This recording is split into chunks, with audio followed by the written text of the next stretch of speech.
Hello दोस्तों, स्वागत है आपका हमारे यूट्यूब चैनल पर। हमने पिछले वीडियो में 3.1 3.2 हमने सॉल्व कर लिया था। आज हम सॉल्व करने वाले 3.3। ये जो 3.3 है इसमें हम माध्य निकालने का चौथा फॉर्मूला सीखने वाले हैं। माध्य निकालने का यहाँ पर जिस प्रकार माध्य निकालेंगे उस मेथड का नाम है गुणोत्तर माध्य। ये रहा गुणोत्तर माध्य। अब गुणोत्तर माध्य कैसे निकालेंगे उसको हम करेंगे कुछ सवालों की माध्यम से। तो पहले तो क्या लिखा है यहाँ पे स्वाध्याय 3.3 और ऊपर जो पहला सवाल क्या लिखा है, एक वर्ग के 8 विद्यार्थियों द्वारा गत मास में पढ़े हुए पुस्तकों की संख्या निम्न है। और यहाँ नंबर दिए गए हैं 2, 1, 5, 9, 1, 3, 2, 4, 2, 1, 5, 9, 1, 3, 2, 4। यहाँ पे कुछ नंबर दिए गए और मुझे इसका निकालना है गुणोत्तर माध्य। तो निकालते हैं। कैसे निकलेगा, यहाँ पे जो मेथड है थोड़ा सा अलग है, उसको हम करते हैं। पहले लिख लेते हैं नंबर को। लिख लिया हमने नंबर को।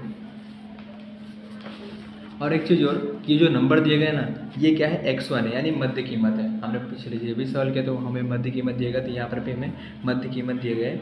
यहाँ पे जो पहला नंबर है वो x1 है, दूसरा है x2 है, तीसरा है x3 है, जो चौथा है यानी 9 है वो आपका x4 है। ठीक, हमने नंबर को क्रम दे दिया x1, x2, x3, x4, x5, 6, 7, 8। ठीक है, हमारे पास टोटल 8 नंबर है। तो यहाँ पर जो गुणोत्तर माध्य निकालने का फॉर्मूला होता है, गुणोत्तर माध्य, इसको हम पता है जी से भी दर्शाते हैं, जी से। और हमारा फॉर्मूला क्या होता है यहाँ पर, x1 into x2 into x3 into x4। यहाँ पर जितने नंबर हो वहाँ तक हम रख सकते हैं। ठीक, और यहाँ पे होता है n मतलब कि जितने नंबर उसका स्क्वायर निकालना पड़ेगा। हमें यहाँ पे करते पहले,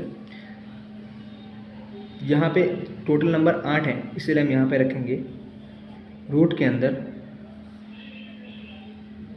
पहला क्या लिखा 2, दूसरा यहाँ पे 1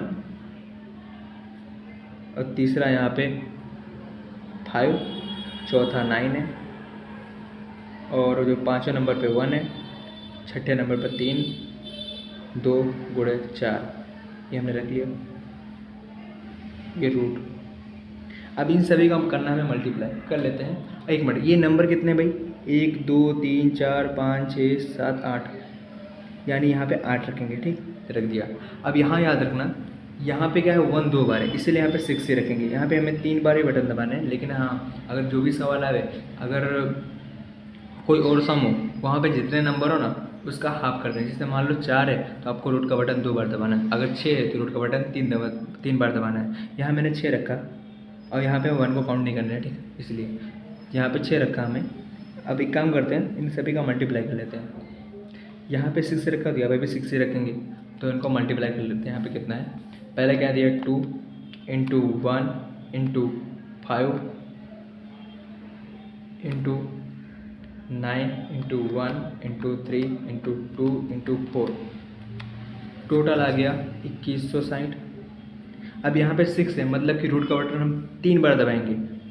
ये रहा रूट का बटन, एक मिनट, रूट का बटन ये नहीं है, रूट का बटन ये रहा, एक मिनट, 2160, रूट का बटन ये रहा, 1 बार दबाया, 2 बार दबाया और ये 3 बार दबाया, तो हमें आंसर मिल गया यहाँ पर 2.61, यानी कि 2.61। ये रहा हमारा आंसर। गुणोत्तर निकालने का आसान सा मेथड है। हमें जो भी नंबर दिए गए हों और जितने नंबर दिए हों उसका हाफ, मतलब उसके आधे बार हमें रूट का बटन दबाना पड़ता है। जिस तरह यहाँ पे 6 था तो हमने 3 बार बटन दबाया, अगर यहाँ पे 8 होता तो 4 बार दबाते हैं। यहाँ पे जो नंबर क्या है 1 रिपीटेड है, इसलिए हमने 1 को काउंट नहीं किया है, इसलिए हमने यहाँ बटन 3 बार ही दबाया। और यहाँ पे जो n लिया है 6 लिया है। चलो, ये क्वेश्चन नंबर 1 हो चुका है। क्वेश्चन नंबर 2 की तरफ बढ़ते हैं। क्वेश्चन नंबर 2 पे हमें क्या दिया गया है, एक बार पढ़ लेते हैं। क्वेश्चन नंबर 2 दिया है, एक मशीन के मूल्य में उसके प्रथम 4 वर्षों में क्रमशः 10%, 7%, 5% और 2% की दर से घिसाई हुई। कभी भी घिसाई आवे ना तो समझ जाने के यहाँ पे हमें 100 में से क्या करना है, माइनस करना है। अगर कभी भी घिसाई आवे तो माइनस करना है, अगर वृद्धि आए तो हमें प्लस करना है। ये याद रखना है हमेशा। इस तरह के सवाल आते हैं एग्जाम में, IMP भी सवाल है। वृद्धि हो तो प्लस और घिसाई हो तो माइनस। तो अभी हम क्वेश्चन नंबर 2 करने वाले हैं। जिस तरह हमने क्वेश्चन नंबर 1 किया वैसे क्वेश्चन नंबर 2 करने वाले हैं। क्वेश्चन नंबर 2 को किस प्रकार करना है वो हम बताते हैं।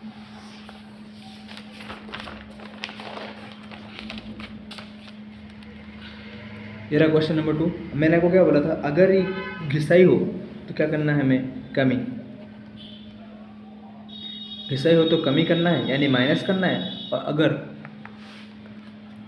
अगर वृद्धि हो हमें क्या करना है, प्लस। वो भी किस में प्लस करना है, अगर घिसाई हो तो 100 में माइनस करना है, और अगर वृद्धि हो तो 100 में प्लस करना है। जिस तरह यहाँ पे पहला क्या था 10%, इसीलिए मैंने यहाँ पे क्या करा, x1 निकालने के लिए 100 में से 10 को माइनस का कितना आ गया 90, यानी x1 की वैल्यू होगी 90। दूसरे क्या था यहाँ पे 7%, 100 में से 7 को माइनस का कितना आ गया 93, यानी कि ये आ गया हमारा x2।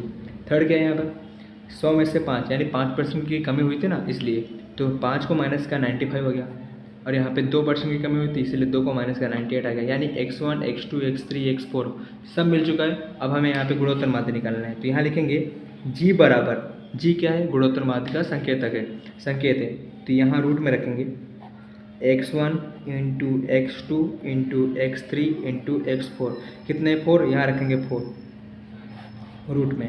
x1 बराबर यहाँ 90 दिए तो यहाँ 90 रखेंगे, इंटू x2 यहाँ पे दिया गया है 93 तो यहाँ 93 रखेंगे, x3 यहाँ पे 95 रख दिया, x4 कितना 98 यहाँ 98 रखा, ओके रख दिया।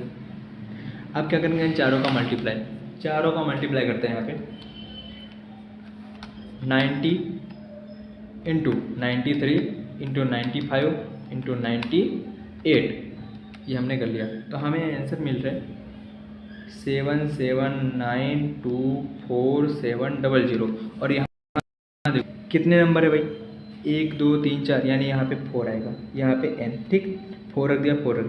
अब देखो मैंने आपको पहले वीडियो में बता रखा है, मतलब पहले वाले सवाल में हमने कर रखा था कि अगर 6 हो यानी नंबर 6 हो तो 3 बार रूट का बटन दबाना है, अगर नंबर 8 हो तो 4 बार, और अगर नंबर 4 हो तो 2 बार दबाना है। यहाँ पर हम 2 बार रूट का बटन दबाएंगे, एक बार दबाया और दूसरी बार दबाया, तो यहाँ मिल गया 93.95, तो यहाँ रखेंगे 93.95, ये हमारा आंसर है जी, मतलब कि गुणोत्तर माध्य। ये गुणोत्तर माध्य निकालने की मेथड थी, हमने निकाल ली। और गुणोत्तर माध्य निकालना आसान है, हमें x1 x2 x3 x4 दिया गया होगा, और हमें रूल के अंदर रख के यानी सूत्र के अंदर रख कर गुणोत्तर माध्य निकालना पड़ेगा। जितने बार यहाँ पर नंबर हो उतने हैं बार, मतलब उसी का आधा कर दोगे, और जितना भी आवे उतने बार रूट का बटन दबा दो, आपका आंसर मिल जाएगा। ये क्वेश्चन नंबर 2 था। अब लास्ट बचा क्वेश्चन नंबर 3। क्वेश्चन नंबर 3 भी आसान है, वहाँ पे भी हमें वैल्यू दी गई है और हमें रख कर सॉल्व करना है। तो पहले पढ़ लेते क्वेश्चन नंबर 3 है क्या, तो पढ़ते हैं। यहाँ पर